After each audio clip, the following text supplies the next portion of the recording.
Whispers threaded the laboratory. Men moved in the half-light, voices clipped and excited, while a boy, thin, bruised, hollow-eyed, was forced to stand in the center of a circled runic pattern. They told him to endure. He had already lasted 461 seconds in a circle meant to contain him for 70.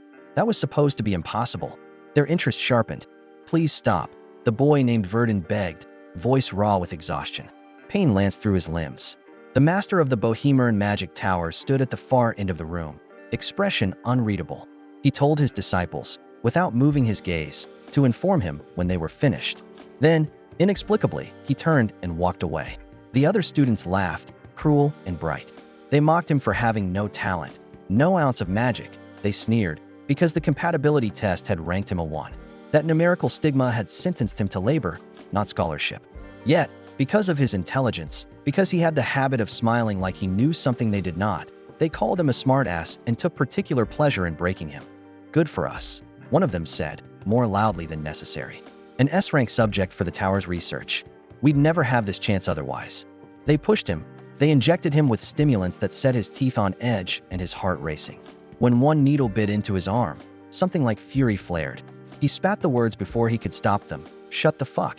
And then, as the drugs climbed his spine, he thought in fragments of how he had ended up here. He had once belonged to an orphanage. He had come to the Bohemian Tower at 7, as a manual laborer. A compatibility test had placed a cruel label on him, unfit for magecraft. However, he learned to read in stolen hours, riffling through neglected books and poring over diagrams by candlelight. Nights in the tower library yielded the crux of his understanding. Days in the stacks sharpened it. Where talent did not open doors, knowledge did. He taught himself to think like a scholar and wrote, in the stolen hours, a paper titled The Multidimensional Continuity Theory. He had taken the manuscript to his friend Lukid the next morning to test its logic aloud. Lukid had been encouraging. Before Verdan could present the paper to the committee, Lukid published it under his own name. The betrayal was a blade that never dulled. Verdan went to Tower Master Balrog Beshes and begged for counsel. Balrog, sensing genius, told him to come to the lab in 2 days. Now it had been 7 years. 7 years of labor by daylight and experimentation by night. 7 years of being prodded, of being an object in glass cases and a subject under lights, forced to prove a theory while stimulants and electric arcs stripped his body down to tremors. He closed his eyes and pictured a life stolen. The road he might have taken had he run away when freedom was still possible. Regret coiled around his ribs. That evening the students were worse than usual. They hauled him down, laughed at his defiance, and promised to increase the stimulation tomorrow. "Be ready," one of them told him. Now in a narrow cell, Verdan felt the room tilt. He thought of Rovelin, of their childish promise to become great mages together. He had failed that promise. It seemed easier, in the dark, to wish for death than for another dawn of tests and needles. Then he heard a tiny sound. An ant scuttling across the cement floor. A ridiculous, absurd voice in his head said the thing he had been trying to kill with surrender. "This is not what you want." Revenge, the voice suggested in a whisper barely larger than the ant itself, required endurance. If he wanted the last say, he must survive. Bear the pain now, collect the strength later. Ferocity replaced the hollow.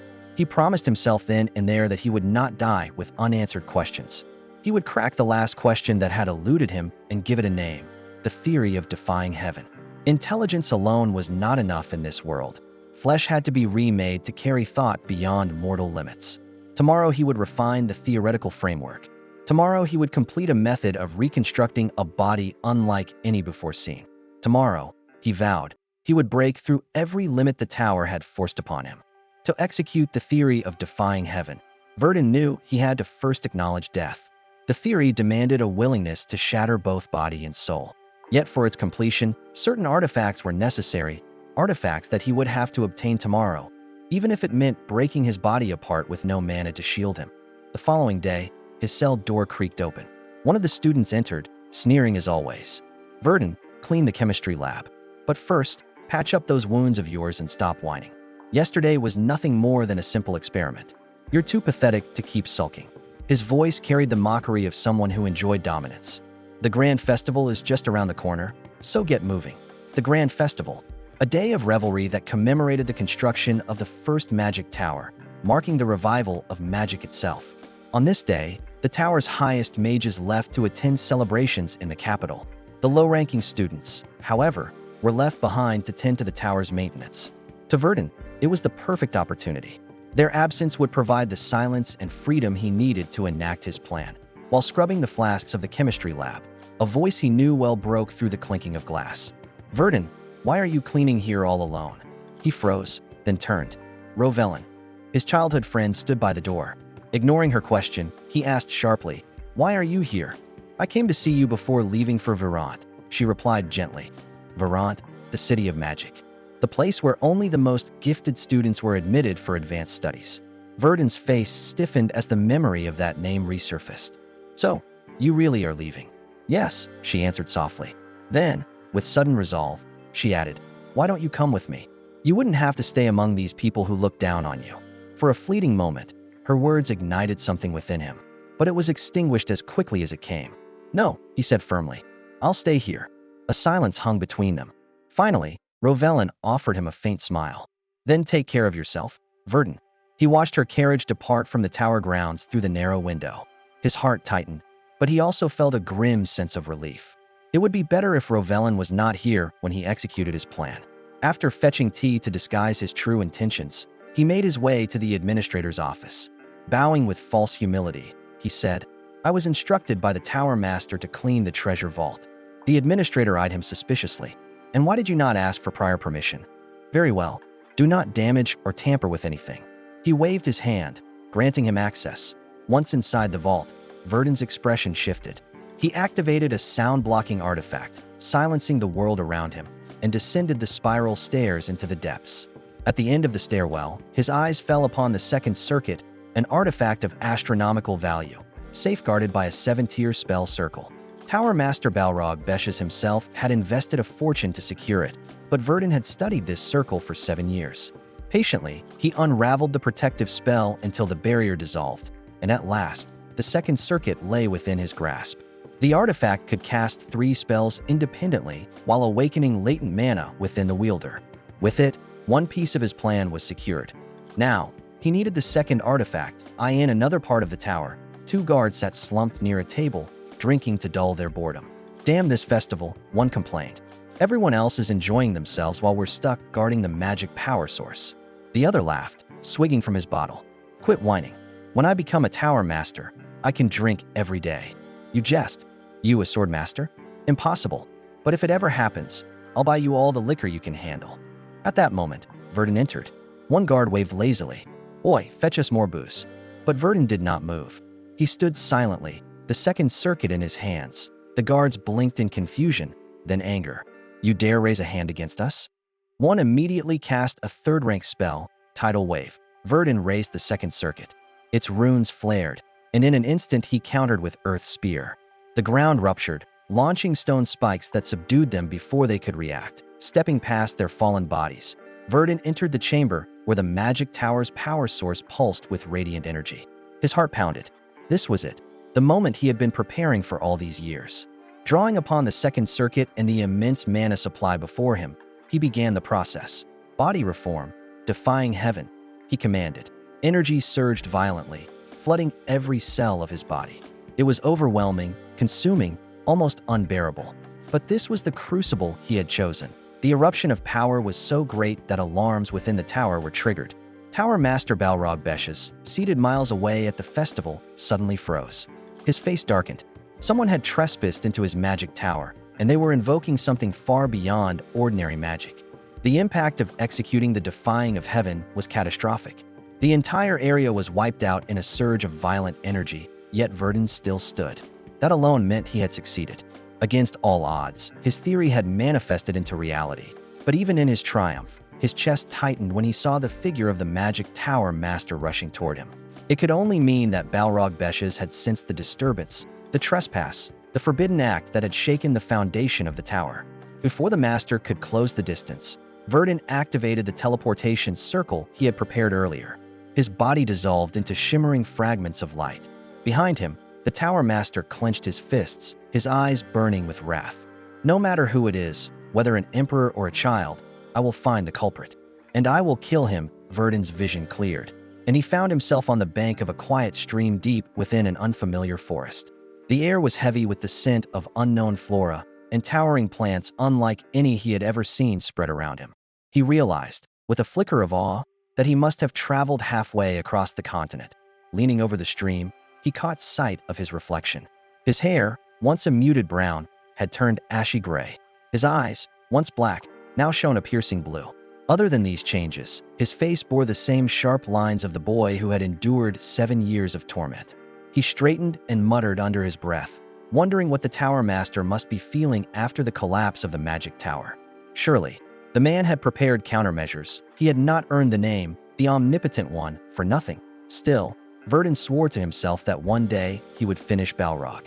One day, his name, the great Mage Verdan, would echo in history. For now, however, with the tower destroyed, his focus had to shift to training, to harnessing his reborn self, and to preparing for revenge.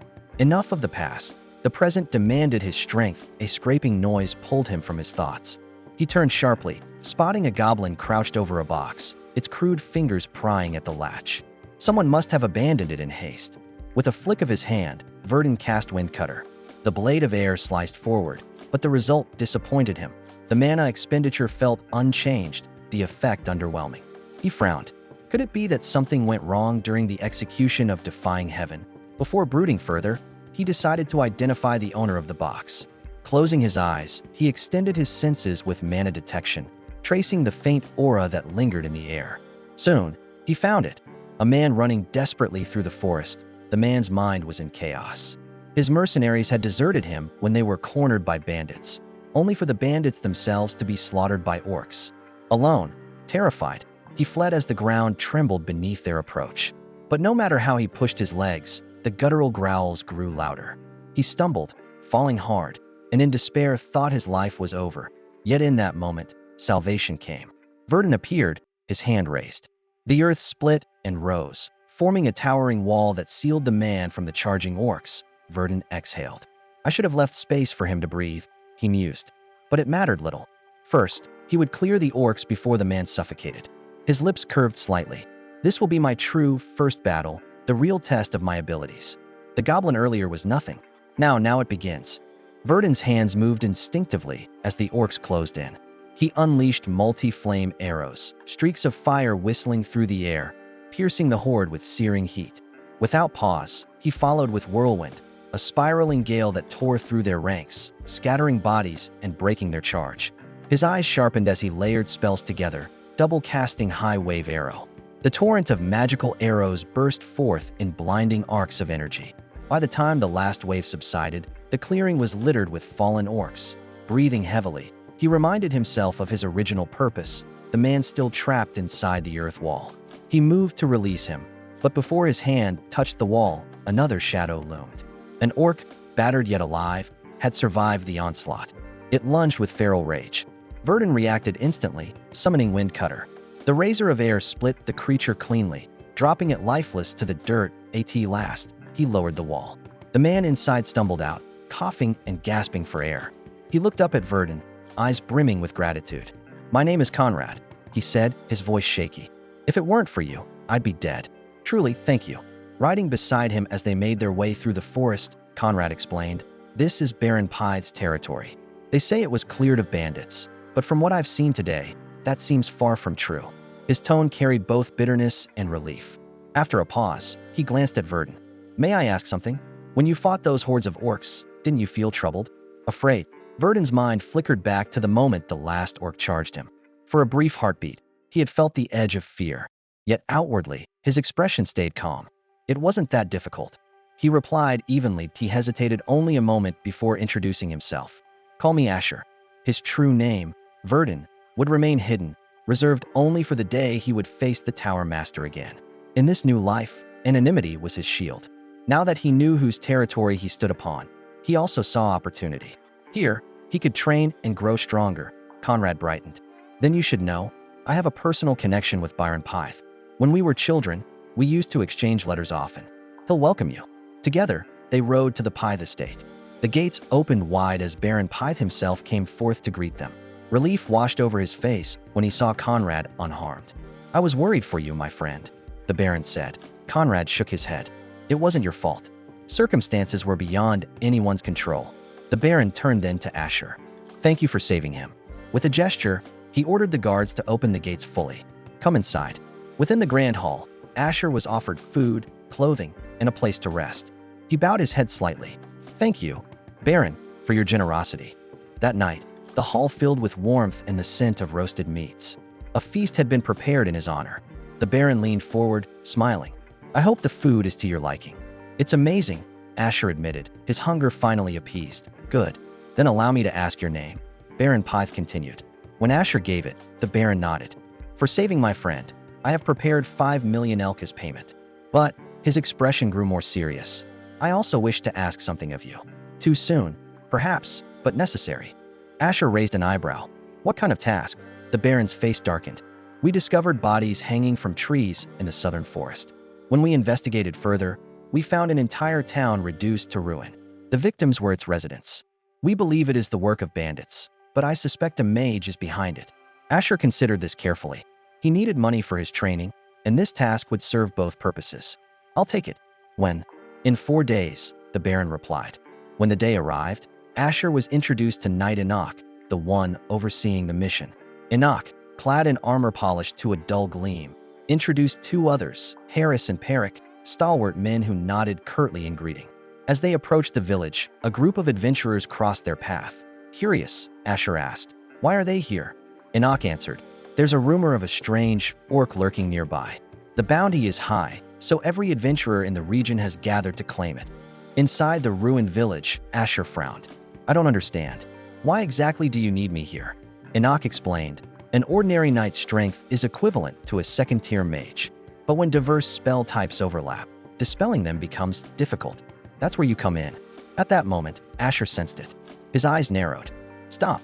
Don't move. Extending his mana, he uncovered a camouflage spell hidden nearby. With precise focus, he unraveled it. The air shimmering as the illusion broke, he turned to the others. Wait here. I'll dispel the rest myself.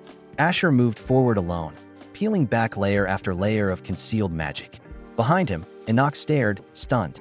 He dispelled them all by himself? What in the world is this man? Chapter 05. Explorers were once regarded as the lifeblood of the guild. They ventured into the unknown territories, facing beasts and monsters in lands where no ordinary man dared tread. Yet, the very life of constant peril, of countless brushes with death, often twisted them. Some, no longer able to distinguish between survival and greed, abandoned their duty and gave in to darker impulses. These men and women, once hailed as pioneers, devolved into bandits, slayers of their own kind, driven by lust for coin rather than the honor of exploration. It was such a group that Econ and his companions now confronted. Their camouflage lay in ruins, the crude concealment destroyed. Peric's instinct was immediate. He urged that they strike without hesitation and eliminate the threat swiftly. But Asher raised his hand, halting them. Not yet, he cautioned, his eyes sharp. First, we must gauge their strength. Find the mage among them. He will be the true danger. Among the bandits, discord brewed. Their leader, Varga, was seething. The Baron's raids had left her faction weary and fractured, and lately, a strange orc with a grotesque, clownish stench had hounded them, striking at will. Anger spilled over as she lashed out at her subordinates. What have you been doing? She snapped, her voice brittle with frustration. We are starving, and no food lies near these wretched lands. Her friend and confidant, Vilshan, a mage of their company, spoke with measured firmness. Enough, Varga. This madness will undo us all. The Baron will not forgive another attack. We must move on. His suggestion was pragmatic. They should head for the city of Martes, where nearby villages offered easier prey. Varga's fury cooled into a dangerous silence as she weighed his counsel. Yet, before any decision could be made, the earth shuddered with an explosion. Panic rippled through the camp. Vilshan's eyes widened, his voice sharp. The barrier. Our defenses, they've been breached. The Baron's people have found us. From the shadows, Asher's voice rang steady to his allies. I've seen enough. The mage is mine. The rest, you take them down. Econ stepped forward to face Varga. The bandit leader sneered at him, her lips curling into cruel amusement. I'll send your head to the Baron as a gift, she promised coldly. But Econ, unshaken, mocked her with a half-smile. Oh, how terrifying. Meanwhile, Asher pursued the fleeing Vilshan. The mage, confident in his own power, scoffed at his pursuer. So, you must be a second-rank mage? I'll crush you before I leave. With a gesture, Vilshan unleashed his spell, multi-ice arrows, sharp and cold as death. But Asher countered instantly, conjuring blazing multi-fire arrows that melted the attack mid-air. Vilshan's brow furrowed. Such spirit, rare for one of your rank. No matter, I'll kill you yet. He raised his hand again, summoning the mighty third circle magic, falling ice. Shards of frozen death plummeted, but Asher stood resolute. The ground erupted beneath him, earth spears rising to shatter the storm. Third circle magic. Vilshan froze in disbelief. Impossible. I have been deceived all this time, and he holds 4 attributes as well. Realization dawned too late. Asher's calm eyes told him everything. The battle was no longer in his control, and as steel clashed and magic roared, far away, an orc with a twisted smile continued his slaughter, leaving only corpses in his wake.